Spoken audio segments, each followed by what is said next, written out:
Well, no Irish luck needed in today's Sun Bowl as Notre Dame rolls over a depleted Oregon State football team. The final score 44-8. Thanks for joining us. I'm Ariel Yankobazi in for Matt and Renee tonight. Our sports director Cameron Derby joins us live in the studio to show us what went wrong in El Paso, beginning with a reduced roster. Cam.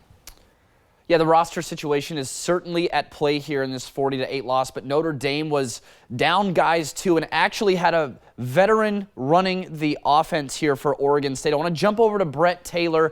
That veteran for Oregon State, Brett, was Ben Gulbranson. This coverage sponsored by Rife's Home Furniture and Mattress. I want to talk about Ben Gulbranson because this is an Oregon State team, Brett, that was relying on Ben Gulbranson, was very confident in Gulbranson, a guy that won a bowl game for the Beavers last year. Today he struggled.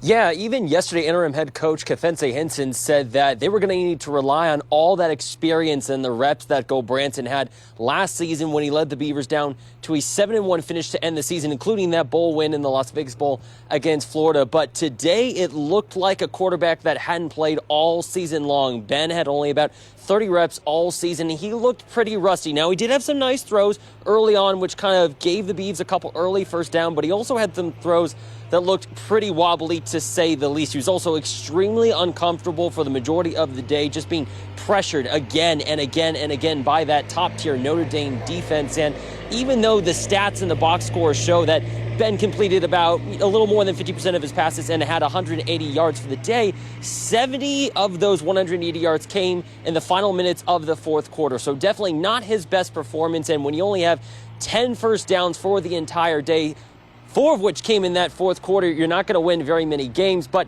he took accountability for that afterwards.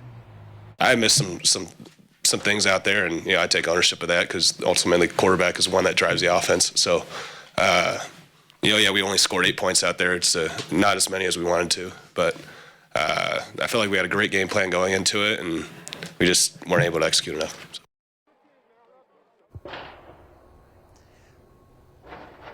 Look, we all know this was not the finish that Oregon State football wanted to have to end their regular season, but there's still a lot of reason to be proud for this squad. And even Marcus Freeman, Notre Dame's head coach, had some high praise for what Hinson was able to do, especially in today's game and over the last couple of weeks. We'll hear more from him still to come on KZI 9 News at 6. But for now, reporting live in El Paso, and our coverage sponsored by Rife's Home Furniture and Mattress, Brett Taylor, KZI 9 Sports.